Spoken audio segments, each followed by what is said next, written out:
شرور أنفسنا ومن سيئات أعمالنا من يهده الله فلا مضل له ومن يضلل فلا هادي له أشهد أن لا إله إلا الله وحده لا شريك له وأشهد أن محمدًا عبده ورسوله وبعد. Kita masuk hadis pertama dari bab samar atau hadis ke-25 dari awal. Wa an Abi Malik Al-Harith ibn Asim Al-Ash'ari radhiyallahu anhu qala qala Rasulullah sallallahu alaihi wasallam at-tuhuru syatrul iman. Ini yang sahih ini. Bukan an-nadzafatu minal iman. Itu tidak sahih. Kebersihan sebagian dari iman, terjemahan dari an-nadzafatu minal iman tidak sahih. Yang sahih ini at-tuhuru syatrul iman. Tuhur itu, tuhur lebih dari bersih. Orang-orang Eropa, orang-orang Jepang mungkin ngobrol dengan kita bersih, wangi, bersih, rapi. Tuhur dia tidak. Celananya penuh dengan najis. Ya. Karena yang kita tahu mereka kencing tidak cebok. Tidak seperti kita kaum muslimin. Kaum muslimin tuhur. Lebih dari sekedar bersih. Suci.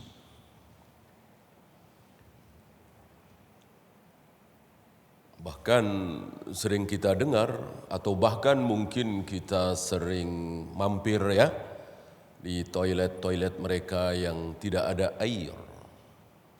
Adanya cuman tisu. Ya. Tisu, batu, kertas, daun boleh dipakai kalau tidak ada air. Kalau tidak ada air, ini ada air. Ya. Seolah mereka takut dengan air, harus kering. At-tuhuru syatrul iman, tuhur itu, suci itu, satar itu nisf, setengah. Dikatakan setengah karena apa? Tidak sah salat kita. Tidak sah tawaf kita. Tidak sah sa'i kita. Kalau tidak tuhur. Kalau tidak bersuci. Kalau tidak wudu, tidak mandi junub dan seterusnya. Adapun baca Al-Quran, puasa dan lain-lain tidak diharuskan tuhur. Ya.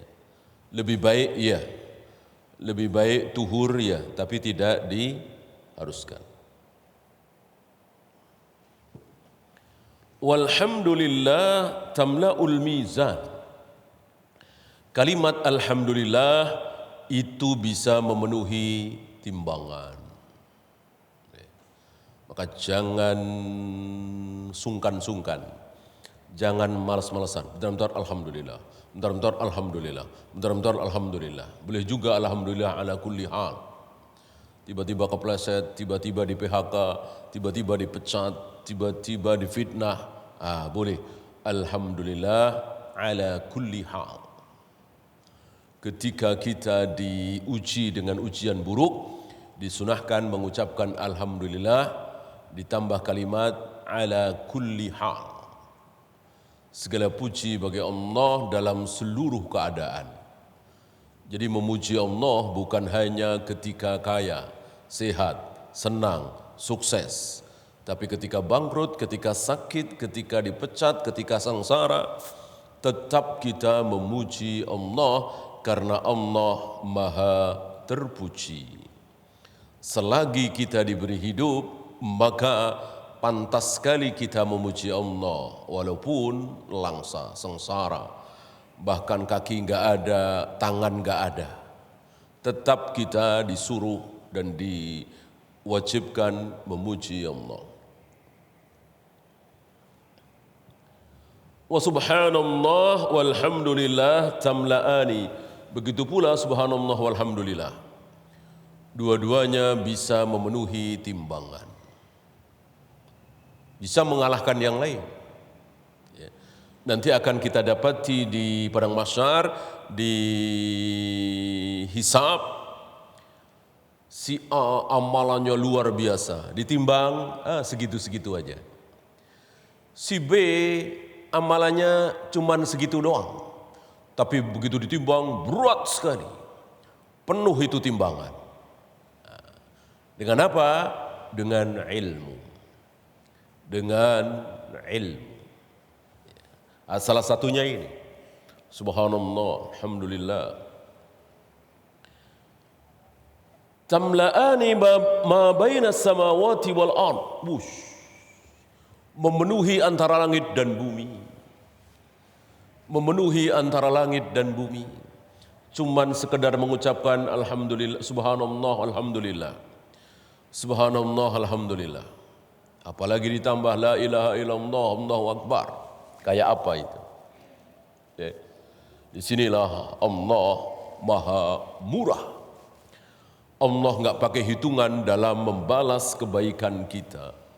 Bayangkan cuman subhanallah walhamdulillah, nggak sampai setengah detik barangkali, itu bisa memenuhi antara langit dan bumi. Ya. Wassalatu nurun, dan salat itu cahaya. Di mana? Di dunia? Tentu tidak. Si A dan si B, si A rajin sholat, nggak pernah ketinggalan berjamaah, si B jarang sholat. Duduk bareng, kelihatan? Tidak begitu kelihatan. Tidak begitu beda. Ya. Maka sholat itu cahaya nanti. Nanti betul-betul terlihat. Si fulan yang tidak pernah meninggalkan sholat, bahkan bukan hanya yang wajib, nampak cahayanya berseri-seri. Bahkan Nabi SAW tahu, ini umatku, ini umatku, ini umatku, ini bukan, ini bukan. Maksudnya umat istijabah, ya. Kalau ummatud dakwah semua yang lahir setelah beliau atau bareng dengan beliau sampai hari kiamat itu umat beliau, ummatud dakwah. Artinya wajib mengikuti syariat beliau. Tidak boleh mengikuti syariat Nabi Musa, Nabi Isa, Nabi Ibrahim, Nabi Yahya, Zakaria, tidak boleh. Harus mengikuti syariat Islam, syariat Nabi Muhammad SAW. Seluruh manusia yang hidup bersama beliau dan seterusnya sampai akhir zaman. Ummatud dakwah. Nah, ada ummatul dakwah, ada ummatul istijabah. Ummatul istijabah yang apa? Yang sudah masuk Islam, yang sudah mengikuti syariat Nabi SAW. Ini yang dimaksud. Ya, kalau bahasa jelasnya ya, oh ini Muslim, ini Muslim, ini Muslim. Oh ini bukan, mungkin Buddha, mungkin Hindu, mungkin Nasara. Nabi tahu. Padahal tentu tidak kenal kan? Beliau wafat, kita belum lahir. Tahu dari mana? Tahu dari mana? Min asaril wudu. Dari bekas wudu.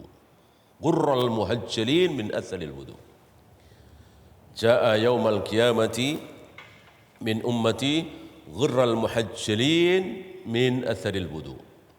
Nanti pada hari kiamat umatku akan datang dengan wajah, tangan, kaki, anggota badan berseri-seri, bercahaya, bersinar karena bekas wudu. Orang kafir kan enggak wudu. Ya, walaupun tiap hari, mungkin tiap saat cuci tangan, cuci kaki, cuci muka, tetap itu bukan wudu namanya. Enggak ada niat untuk taat kepada Nabi SAW.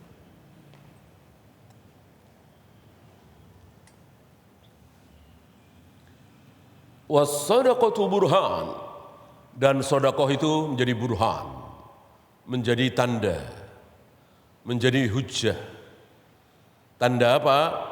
Tanda kalau dia beriman. Semakin beriman seseorang, semakin yakin dia terhadap kebenaran Al-Quran dan Sunnah, kira-kira semakin pelit apa semakin dermawan? Semakin dermawan. Ya, gimana mau pelit, sedekah 1.000 akan diganti 700.000. Satu butir dibalas 700 butir. Gimana mau pelit, gimana coba? Ya, bodoh sekali kalau dia mau bakhil, kalau dia nggak mau sedekah. Gitu. Sementara dia punya berjuta-juta, bermiliar-miliar, dia nggak mau sedekah. Sementara dia tahu kama sali habbatin ambatat sab'a sanabil fi kulli sumbulatin mi'atu habba. Dia seperti menanam satu butir, dari satu butir itu tumbuh 7 tangkai, setiap tangkai ada 100 butir, berarti 700, 7 kali 100 dari satu butir. 1.000 dibalas 700.000, 1.000.000 dibalas 700 juta. Lalu kita nggak mau berderma sedekah, aneh. Kecuali orang kafir, wajar, dia kan nggak percaya dengan itu. Orang kafir kan nggak percaya itu kan, ya wajar dia berat, dia nggak mau sedekah, dia simpen uangnya. Kalau mau sedekah itu harus ada timbal baliknya, ya. Dia belikan lapangan olahraga seharga sekian miliar, nggak masalah, karena ada timbal baliknya. Itu orang kafir. Kita kaum muslimin, imbal baliknya adalah pahala. 1 menjadi 700. 700 kali lipat, itu yang tercatat. Itu di luar wallahu yudha'ifu liman yasha. Allah akan melipat gandakan seberapapun Allah mau. 700, 1.000 kali lipat, 2.000 kali lipat, 1.000.000 kali lipat, terserah Allah. Tidak ada yang membatasi. Kalau Allah mau, maka dikatakan di sini was-shadaqatu burhan. Ya, maka manusia paling mulia, manusia paling berilmu, manusia paling bertakwa, manusia paling baik di muka bumi setelah para nabi, para rasul, siapa? Manusia paling termulia, satu manusia paling mulia di muka bumi setelah para nabi, para rasul, siapa? Abu Bakar. Menonjol apanya? Salatnya, puasanya, jihadnya, apa sedekahnya? Sedekahnya. Yang paling menonjol pada diri Abu Bakar adalah sedekahnya. Salatnya sama dengan yang lain, ya, puasanya sama dengan yang lain, jihadnya malah kurang dibanding dengan Khalid bin Walid, Amr bin As, komandan-komandan pasukan ini, kalah beliau, ya. Dengan bocah umur 17 tahun aja kalah. Rasul kan nunjuk bocah umur 17 tahun, Usamah bin Zaid, dalam perang melawan Romawi. Abu Bakar dan Umar ada di situ. Ya, pernah juga Rasul menunjuk Amr bin As, tidak menunjuk Abu Bakar. Berarti dalam kehebatan beliau dalam berperang, mengatur strategi perang kurang. Ya. Tapi beliau adalah manusia termulia di muka bumi setelah para nabi, para rasul. Menonjol apanya? Sedekahnya. Yang lain sedekah sekian. Utsman dan Umar separuh hartanya. Abu Bakar seluruh hartanya. Seluruh hartanya didermakan di jalan Allah menjelang perang Tabuk. Jaisul Usra, perang yang penuh dengan kesulitan. Sampai Nabi bertanya, untuk engkau dan keluargamu apa? Kafanallahu wa rasuluh. Untuk aku dan keluargaku ya Rasul, cukup Allah dan Rasulnya. Berarti Abu Bakar sikoh betul, yakin betul, percaya betul dengan janji Allah, gak ragu sedikit pun. Dan betul, habis itu kemudian beliau dan keluarganya kelaparan, enggak, ada aja jalan. Ada saja jalan. Beliau yakin, Allah sambut keyakinan beliau. Beda kayak kita maju mundur. Apa iya ya? Apa iya ya?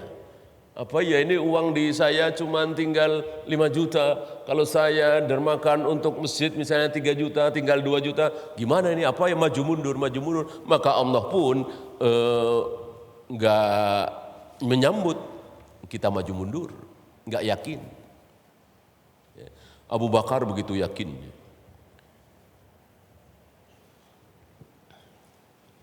Wasabru, dia dan kesabaran itu sebagai sinar.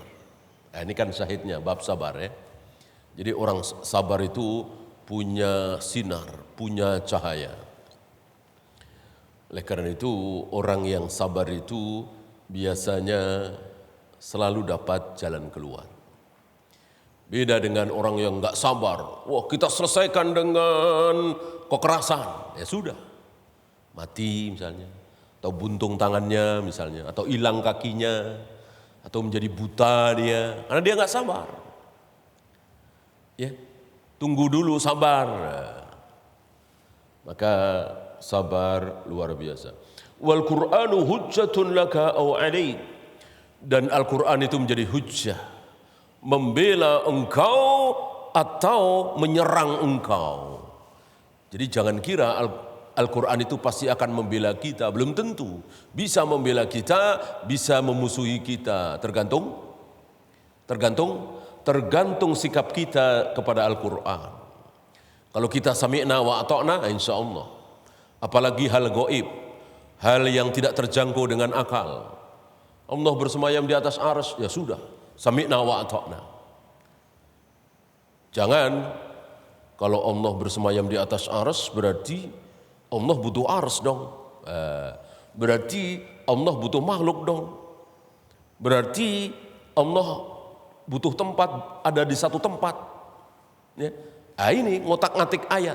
Padahal Allah itu gaib. Hal yang paling gaib di antara hal-hal yang gaib.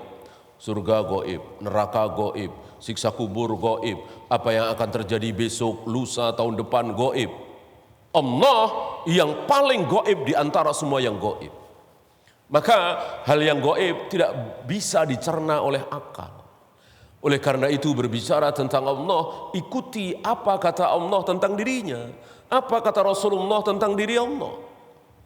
Aku turun ke langit dunia setiap sepertiga malam untuk mencari siapa yang sedang memohon akan aku beri, siapa yang sedang mohon ampun akan aku ampuni. Kata Allah seperti itu, ya udah kita imani apa adanya. Ya. Jangan kemudian, maaf itu sepertiga malam di mana ya? Di Indonesia, apa di Amerika, apa di Saudi, kan beda-beda kan sepertiga malamnya. Kalau begitu Allah sibuk naik turun dong. Nah ini cara-cara Yahudi. Ya, Allah itu maha gaib, nggak mungkin akal kita bisa menjangkau. Kalau Allah turun ke langit dunia, berarti arsy Allah tinggalkan dong, kosong dong. Nah itu termasuk. Ya. Nggak mungkin kita bisa menjangkau Allah yang maha segalanya. Istilahnya Allah itu terlalu ke depan, kita ini terlalu terbelakang. Nggak mungkin akal kita bisa menjangkau. Udah sampai yakini apa adanya. Kita berada di sepertiga malam yang akhir, jam 3:30, yakini bahwa Allah sedang turun ke langit dunia sekarang ini. Kebetulan antum sudah bangun jam 3:30, jam 4 ya. Allah sedang mencari siapa yang sedang berdoa akan aku beri. Ya sudah, aku berdoa, ya Allah. Mumpung engkau turun ke langit dunia, ya Allah, sedang mencari siapa yang sedang berdoa, aku berdoa memohon kepada engkau, ya Allah. Sembuhkan sakit anakku yang sudah berbulan-bulan enggak kunjung sembuh. Nah, begitu. Bukan kemudian mengotak-atik ikut mikirin. Ngapain mikirin tentang Allah? Enggak mungkin terjangkau. Tafakkaru fil khalqi wala tafakkaru fil khaliqi. Berfikirlah tentang makhluk, jangan sekali-kali berfikir tentang Khaliq, tentang Allah. Fa innakum la taqduruna qadrahu. Tidak mungkin akalmu bisa menjangkau. Udah gak usah dipikirin Allah, diimani apa adanya, apa kata Al-Quran, apa kata hadis. Nah, disinilah Al-Quran bisa membela kita, bisa menampar kita. Dia pakai Al-Quran ke sana kemari. Tapi di otak-atik Al-Quran itu. Ditakwil-takwil, ditahrif, ditaktil, ditafwid, ya, ditasbih. Ya. Dalam ilmu akidah, ilmu tauhid, ada beberapa larangan itu. Mentakwil dilarang, mentahrif dilarang, mentaktil dilarang, mentafwid dilarang, mentasbih dilarang. Yang tidak dilarang apa? Mengimani apa adanya. Maksudnya apa? Terserah Allah. Kullun nasi yagdu faba'i'un nafsahu famu'tikuha au mubikuha. Setiap pagi, setiap hari manusia itu mempertaruhkan dirinya, menjual dirinya. Bisa saja dia merdekakan dirinya, dia jual dirinya. Artinya setiap hari kita berada di antara neraka dan surga. Setiap hari. Setiap hari itu kita di tengah-tengah antara surga dan neraka. Allah Maha Adil. Kalau hari itu kita berbuat ketaatan-ketaatan, nah insya Allah surga. Kalau kita berbuat maksiat, ya neraka. Ya. Maka kata Nabi alaihi salatu wassalam, kalian ini, kita semua ini dengan surga jauh apa dekat? Dekat sekali. Dekat sekali. Lebih dekat dari tali sendalmu. Tali sendal kan nempel. Dekat dengan diri kita, nempel dengan kaki kita. Itulah surga. Dekat sekali dengan kita, sedekat, lebih dekat dari tali sendal kita sendiri. Bagaimana neraka? Bagaimana neraka? Jauh? Sama. Neraka sama. Ketika surga itu dekat sekali, lebih dekat dari tali sendal kita, neraka sama. Jadi kemungkinan kita masuk surga dengan masuk neraka itu kemungkinannya sama. Jangan kita sombong mengatakan, saya kan sudah beriman, saya sudah muslim, saya sudah berjamaah salat setiap 5 waktu, insya Allah saya lebih dekat ke surga. Sombong. Nggak boleh. Nabi lebih tahu dari kita semua. Kita dengan surga memang dekat sekali, kita dengan neraka juga dekat sekali. Tinggal kita pilih yang mana. Tentu Allah sudah tahu kita akan masuk surga atau neraka. Tapi itu urusan Allah. Urusan kita tinggal kita pilih.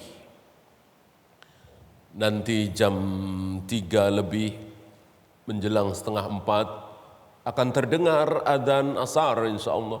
Tinggal pilih. Mau meneruskan kita ngobrol, jual beli, atau tiduran, ya, atau segera ambil air wudhu, datang ke masjid, salat berjamaah, kan kita yang milih. Jangan menyalahkan takdir. Walaupun sekali lagi Allah sudah tahu. Sekarang ini Allah sudah tahu. Nanti asar kita akan salat berjamaah atau tidak. Sekarang Allah sudah tahu. Kalau belum tahu, yang bukan Tuhan. Namanya Tuhan Maha Tahu. Allah tahu persis. Tapi itu urusan Allah. Urusan kita memilih yang baik. Ya rawahu Muslim, hadis ini sahih, lihat Bukhari dan Muslim.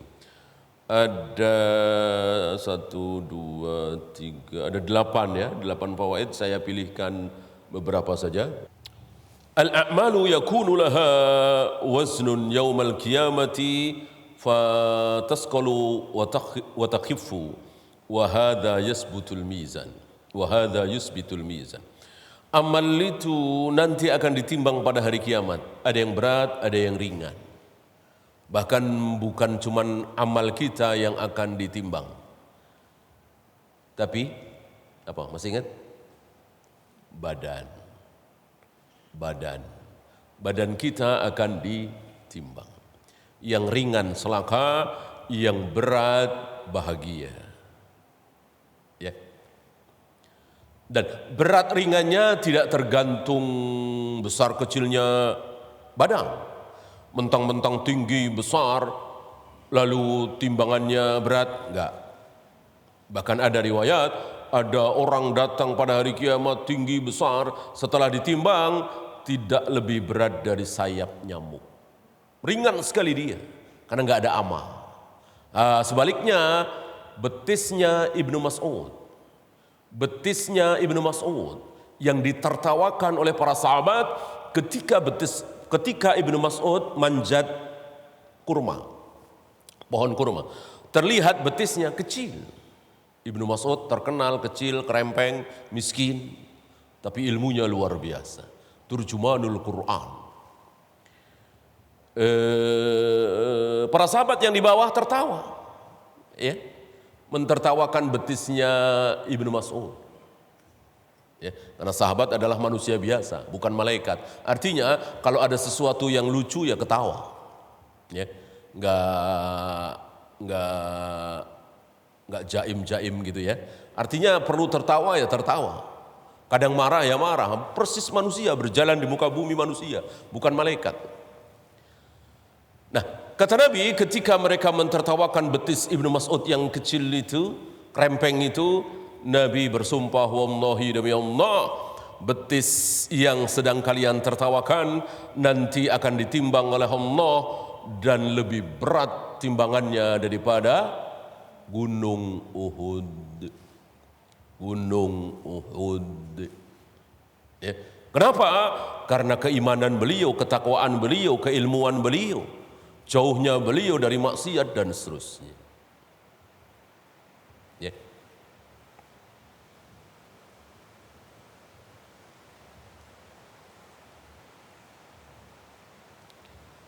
Al-hathu 'ala al-iktsari minas shalah. Anjuran untuk memperbanyak salat. Salat apa? Tentu salat sunat. Salat wajib kan cuma segitu-segitunya. Salat sunat yang ada, yang sunat dari Nabi enggak kurang-kurang. Ada tahajud, ada witir, ada qobliyah, ada ba'diyah, ada duha, ada tahiyatul masjid, ada salat sunat wudu. Enggak kurang-kurang. Enggak perlu ditambah-tambah. Salat Rebu Wakasan, salat nisfu Sa'ban, salat Rogoib, salat macam-macam. Ini tambahan dari sebagian kaum muslimin, bukan dari Nabi sallallahu alaihi wasallam. Kalau yang dari Nabi sallallahu alaihi wasallam cukup qobliyah, ba'diyah, duha, qiyamul lail, terdiri dari tahajud dan witir. Ya. Suruk enggak ada, suruk ya. Suruk atau isyraq enggak ada. Yang ada yang benar itu salat duha yang awal. Yang Nabi katakan siapa salat subuh berjamaah, kemudian di masjid, kemudian dia tidak keluar dari masjid, kemudian setelah matahari agak meninggi, bukan pas terbit ya, dia salat 2 rakaat, maka dia seperti mendapatkan pahala seperti umroh. Di riwayat lain haji dan umroh. Sempurna, sempurna, sempurna. Orang sebagian menamakan solat ini solat suruk atau isyraq. Tidak benar, yang benar ini solat duha yang awal. Karena duha itu bisa awal, bisa akhir, bisa pertengahan. Karena waktu duha itu kan panjang. Dari mulai matahari sudah agak meninggi, mungkin sekarang jam 6:30, jam 7 ya, 6:30 saya kira ya, atau kurang. Sampai detik-detik menjelang zuhur, panjang kan? Berselisih para ulama mana yang lebih utama, yang awal apa yang tengah, yang akhir. Sebagian berpendapat sebagaimana sabda Nabi, yang terbaik adalah ketika unta-unta sudah mulai kepanasan. Berdasarkan riwayat ini sebagian a'immah berpendapat semakin panas bisa saja mendekati zuhur ya.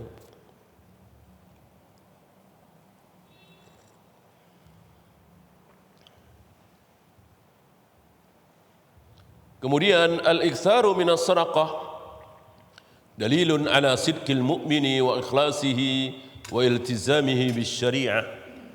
Memperbanyak sedekah merupakan dalil tanda kebenaran iman seseorang. Tadi sudah kita bahas. Ya. Maka tidak mungkin berkumpul antara keimanan yang benar dengan kebakilan. Enggak mungkin berkumpul.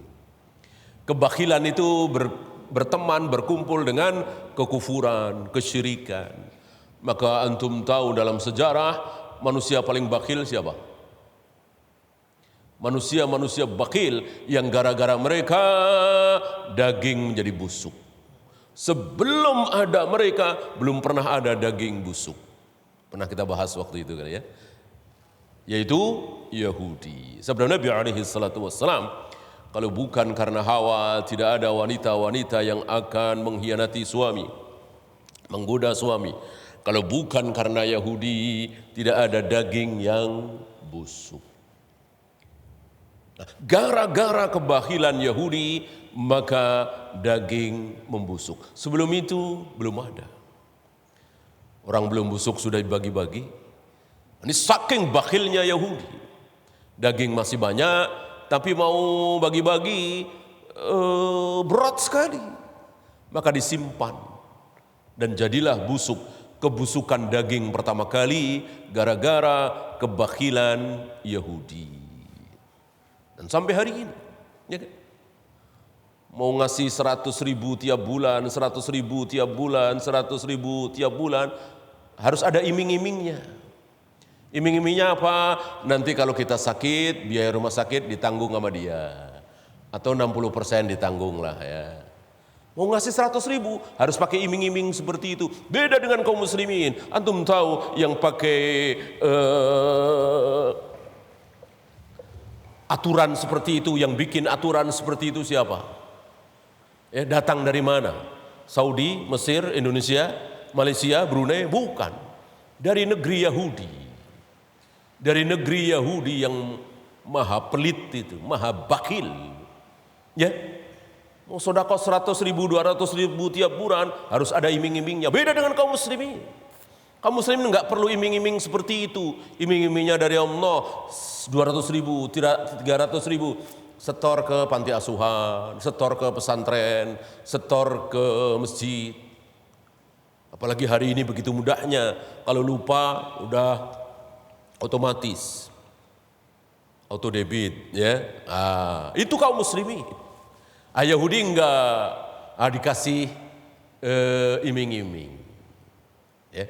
Nanti kalau mobil bapak kecelakaan, kami tanggung biaya bengkelnya 100%, atau 90%, atau 80%. Makanya setor ke kami tiap bulan 200.000, 300.000. Ini berangkat dari sebuah kebakilan. Jadi kaidah menyumbang berderma itu enggak ada mereka, harus ada timbal balik. Ya, istilah mereka apa itu?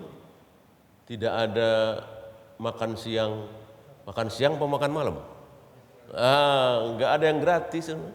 Batil sekali. Dalam Islam biasa makan siang makan malam gratis. Udah biasa sekali dalam ngundang orang makan itu udah biasa sekali. Yahudi enggak ada begitu. Maka peribahasanya pun begitu batilnya. Ya. Kita banyak anak, banyak rizki, banyak berderma, banyak rizki. Itu sudah keluar dari mulut kaum muslimin di desa-desa yang awam. Ini kaum muslimin beda dengan mereka Yahudi. Bakhilnya luar biasa. Sayang kalau kita kaum muslimin ketularan mereka. Ya. Bukan berharap pertolongan dari Allah. Ya Allah, saya sudah serahkan tiap bulan 300.000 ke masjid. Aku hanya menunggu pertolongan darimu ya Allah. Aku sekarang terlilit hutang ya Allah. Aku sekarang bangkrut ya Allah. Siapa lagi yang bisa membantu aku kalau bukan Engkau ya Allah? Seolah kita mengingatkan Allah, padahal Allah nggak pernah lupa. Boleh apa tidak? Boleh apa tidak? Boleh, sunnah. Ya, udah lewat atau belum hadisnya? 3 orang terjebak dalam gua, belum ya? Nanti kita akan sampai 3 orang terjebak dalam gua. 3 orang ini mengingatkan Allah ketika terjadi sesuatu yang tidak mungkin bisa diusahakan. Tertutup oleh batu besar, jatuh dari atas dari bukit, nggak mungkin bisa keluar kalau bukan pertolongan Allah. Mereka seolah mengingatkan Allah, dulu aku pernah begini-begini ya Allah. In kuntu fa'altu dzalika ibtigha'a wajhik. Kalau yang aku lakukan itu ikhlas karena Engkau ya Allah, mohon geserkan batu ini supaya kami bisa keluar. Benar, tergeser. Ini bukan dongeng, bukan legenda, ini kisah nyata keluar dari lisan Nabi SAW, manusia yang belum pernah berbohong sekalipun. Mosok kita nggak percaya? Dan itu terjadi sepanjang zaman, bukan di zaman itu doang. Artinya ketika kita terlilit hutang, ketika kita kebakaran rumah kita, toko kita, ketika kita kena bencana, insya Allah Allah akan tolong kita. Kenapa? Karena tiap bulan kita rutin nyumbang masjid, nyumbang pesantren fakir miskin. Itu ngapain mesti ke asuransi? Ya, asuransi ada hitung-hitungannya, ada plafonnya. Ini enggak ada. Nah, kemana kesikohan kita kepada Allah? Kemana keyakinan kita terhadap pertolongan Allah? Kenapa kita ikut-ikutan Yahudi? Harus pakai hitung-hitungan. Ya, lebih percaya dengan perusahaan asuransi daripada pertolongan dari Allah Rabbul Alamin. Bagaimana bisa rusak seperti ini kaum muslimin cara berfikirnya? Inilah Yahudi. Tentu mereka dibantu. Siapa yang bantu Yahudi menipu kita? Siapa lagi kalau bukan setan iblis. Karena setan iblis tahu betul mana yang hak, mana yang batil.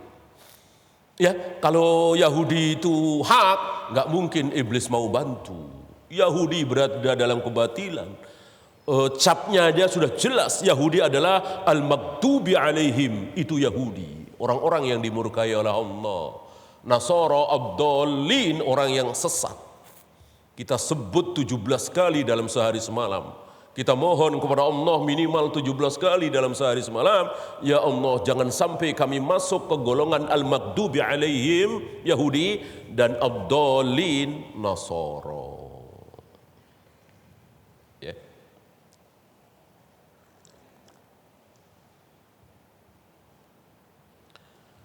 Satu lagi.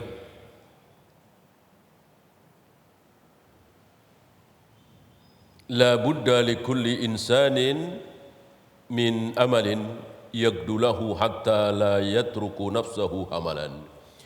Tidak boleh tidak, kita sebagai manusia, seorang muslim, setiap hari harus beramal.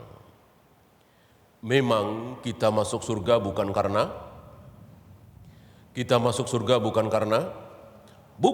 amal kita. Bahkan Nabi ditanya, termasuk engkau ya Rasul, engkau nanti akan masuk surga bukan karena amal engkau ya Rasul? Iya, termasuk aku. Tapi karena kita semua insya Allah akan masuk surga bukan karena amal, tapi karena rahmat Allah. Karena rahmat Allah. Nah, hanya surga itu kan bertingkat-tingkat. Tingkat ini, tingkat itu, tingkat dan seterusnya. Antara tingkat yang satu ke tingkat berikutnya, ambil contoh misalnya tingkat keempat menuju tingkat kelima. Dari tingkat 4 melihat tingkat 5, satu level kan? Itu seperti kita melihat belum pernah dengar ada sini? Melihat bintang-bintang yang ada di langit. Itu level 4 ke level 5, level 5 ke level 6. Level 6 ke level 7 dan seterusnya. Cuman beda satu level, itu melihatnya seperti bintang-bintang yang ada di langit. Betapa jauhnya. Nah, kita akan masuk level mana di surga? Baru itu tergantung amal kita. Oh, kenapa dia masuk surga Firdaus? Oh, amalnya begini-begini. Kenapa dia cuman surga yang rendah? Karena amalnya begini-begini. Gitu ya. Adapun kita masuk surga bukan karena amal kita. Ya.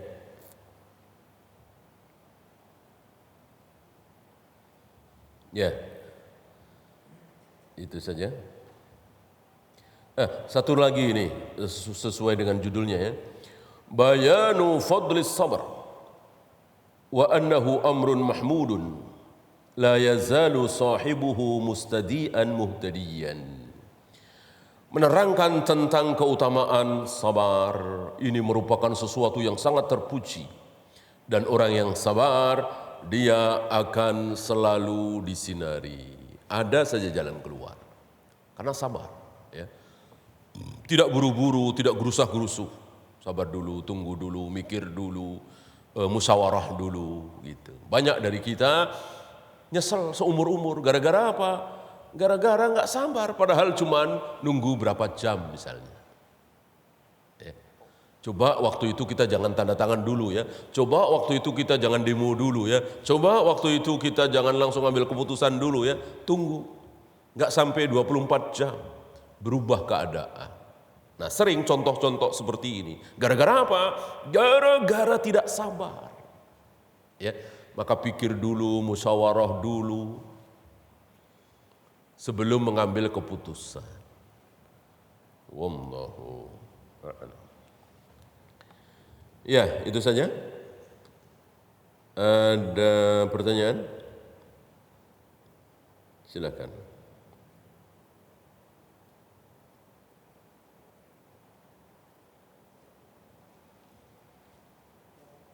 Ya.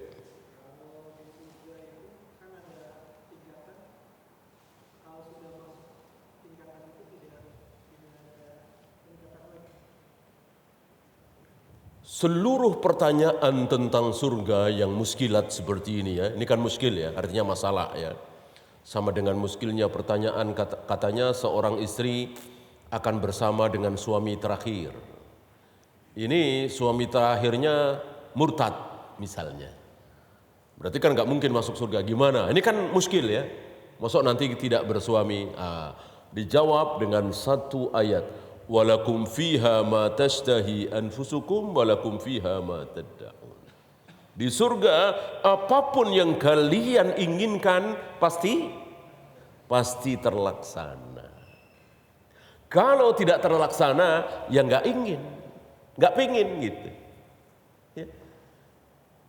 Dia ngelihat ayahnya, ibunya, anak satu-satunya, seluruh keluarganya masuk neraka karena kafir semua. Hindu semua atau Buddha semua misalnya. Dia doang yang masuk Islam, soleh, masuk surga. Ya. Adakah keinginan dia supaya keluarganya itu masuk surga? Ada keinginan? Enggak ada. Enggak ada. Rasa kasih sayang karena sedarah, sebangsa dicabut oleh Allah. Udah enggak ada lagi. Udah nafsi-nafsi. Sebab kalau ingin pasti terlaksana. Ya kan? Kalau ingin pasti terlaksana. Walakum fiha ma tashtahi anfusukum walakum fiha ma tad'un. Di surga itu apapun yang kalian inginkan pasti terlaksana. Enggak mungkin di surga ya Allah saya enak, saya lezat, saya nyaman, nikmat di surga. Tapi saya sedih melihat orang tua saya, anak saya satu-satunya disiksa di neraka. Ada begitu? Enggak ada. Dicabut. Ya. Sementara baru ketemu sekali atau dua kali di pengajian sesama muslim. Bahkan waktu ketemu juga enggak akrab-akrab amat. Ketemu di surga luar biasa, melebihi saudara, kasih sayangnya, saling mencintai. Salamun qaulan mir rabbir rahim. Ya. Jadi tepat sekali kalau kehidupan di dunia ini laibun walahun. Permainan doang kayak sandiwara. Ya, kamu jadi anak ya, kamu jadi cucu ya, kamu jadi suami ya, kamu jadi istri ya. Begitu kita kembali kepada Allah sendiri-sendiri. Sebagaimana ketika kita berada di sulbi Adam dulu, sendiri-sendiri. Enggak berkumpul ini satu keluarga berkumpul di sulbi Adam sebelah sini, enggak. Nanti kita akan menghadap Allah sendiri-sendiri. Ya. Saling mencintai karena darah, karena satu bangsa, karena satu hobi kadang-kadang. Itu di dunia ini doang. Di sana udah enggak ada lagi, dicabut, betul-betul dicabut. Nah yang ditinggalkan adalah rasa kasih sayang saling mencintai karena Allah. Ya.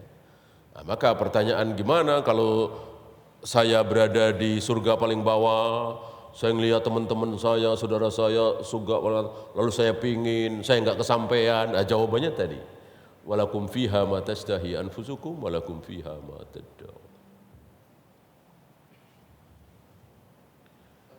Ya.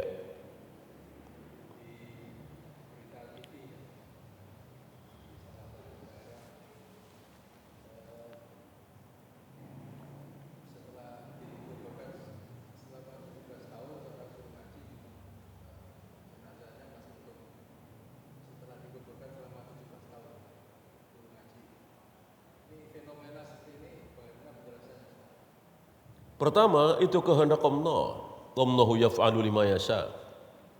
Allah akan melakukan apapun terserah Allah. Yang kedua, menilai seseorang ditimbang dengan apa? Dengan Al-Quran dan Sunnah. Dengan Al-Quran dan Sunnah. Tidak ditimbang dari, oh dia bisa kebal senjata misalnya, berarti dia orang soleh. Enggak. Oh dia bisa ngilang, berarti orang soleh. Enggak.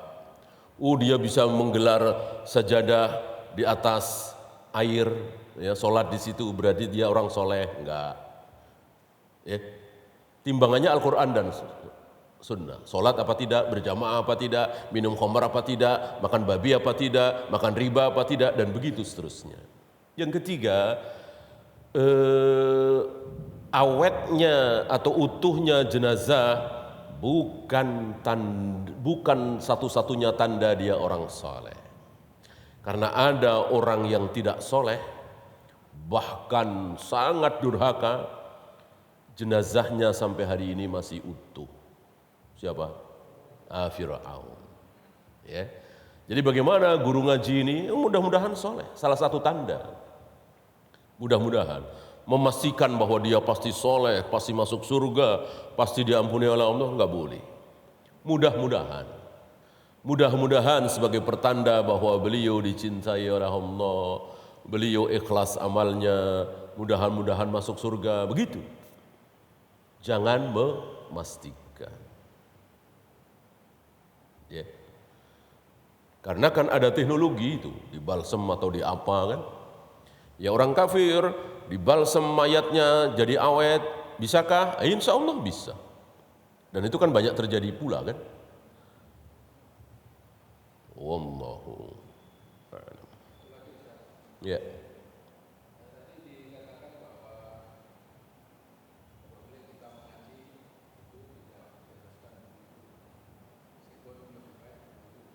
Ya.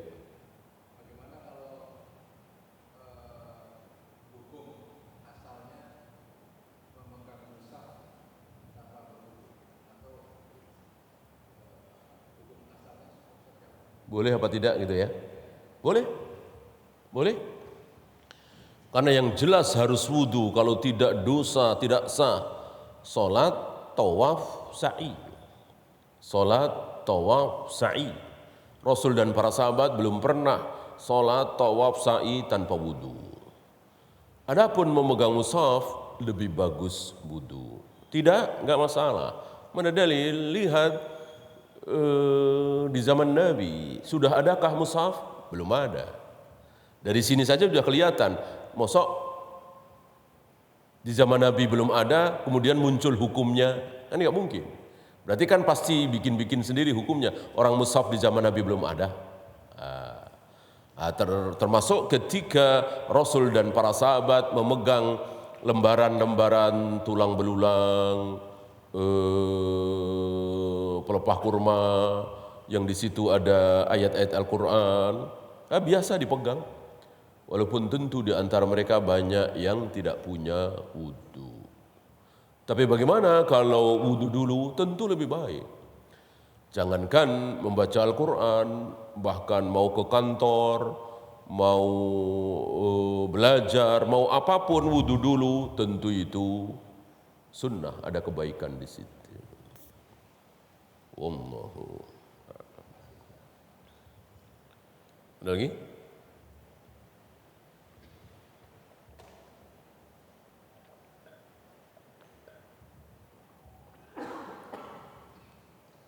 Ibu-ibu, enggak ada? Kalau tidak ada, kita akhiri. Subhanakallahumma bihamdika asyhadu an la ilaha illa anta astaghfiruka wa atubu ilaik. Assalamualaikum warahmatullahi wabarakatuh.